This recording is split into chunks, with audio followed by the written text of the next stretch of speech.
వీళ్ళు వాళ్ళ చేతిలో భయపెట్టి ఎలాగ అంటే ప్రేమగా తీసుకుంటున్నట్టు చెప్పి ఎలా భయపెట్టాలో వాళ్ళకి తెలుసు. ఇంత ముందు కూడా తీసుకోగలిగారు వాళ్ళు.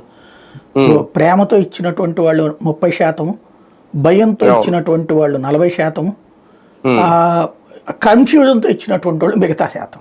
అప్పుడు కూడా మీరు గుర్తు తెచ్చుకుంటే అప్పుడు బయటకు వచ్చి కొంతమంది మాట్లాడారు కూడా. ఆ తర్వాత వాళ్ళే మళ్ళీ ఉద్యమించారు, మా ప్రాంతం బాగోట్లేదు, నాశనం చేస్తున్నాడు జగన్. కాబట్టి ఎప్పుడు అంటే రాజకీయం అన్నటువంటిది ఎలా చేయాలో ఆ చాణక్య నీతి తెలుగుదేశానికి బాగా తెలుసు, చేసుద్ది. కానీ నిజంగా ఈ ఐకానిక్ టవర్స్ నిర్మాణం ఇవన్నీ పూర్తి అయిపోతే 3 ఏళ్లలో పూర్తి చేస్తాం అంటున్నారు.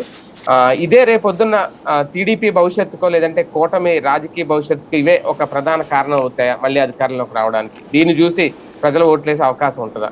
ఖచ్చితంగా ఉంటుంది.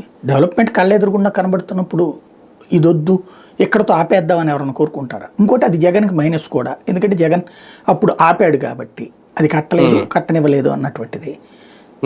రెండవది వచ్చేటప్పటికి ఈ క్వాంటమ్ సిటీ అని వీళ్ళు చెప్తున్నది ఏదో అది సక్సెస్ అయితే క్వాంటమ్ వ్యాలీ అది తర్వాత అక్కడ ఇప్పుడు ఎడ్యుకేషన్ హబ్ కిందకు మార్చారు, అనేక విద్యా సంస్థలు వస్తున్నాయి, మెడికల్ హబ్ కిందకు మార్చారు. కాబట్టి ఇప్పుడు కాకపోతే ఓ 25 ఏళ్ళకైతే అది ఒక మంచి సిటీ కింద రూపొందుకుంటుంది. కాకపోతే అది విజయవాడ గుంటూరుతో అనుసంధానం చేస్తారు లేదా అన్నది మాత్రమే చూడాలి.